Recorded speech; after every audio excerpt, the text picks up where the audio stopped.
Good morning everyone. Hello. Well, today we are going to revise the weekdays. Okay. We will revise the weekdays with the rhyme. Fine. First you just tell me how many days are there in a week. Yes, there are 7 days in a week. There are 7 days in a week. Now we will do the rhyme. Okay. Then you will learn all the names of the days. There are 7 days. There are 7 days. There are 7 days in a week. Sunday, Monday, Tuesday, Wednesday, Thursday, Friday, Saturday. There are 7 days. There are 7 days. There are 7 days in a week. Sunday, Monday, Tuesday, Wednesday, Thursday, Friday, Saturday. Now, Saturday and Sunday are your weekends on which you enjoy yourself.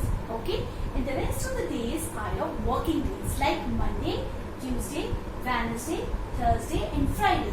These are your working days on which you go to school, you do your work, okay? And you get up in the morning also.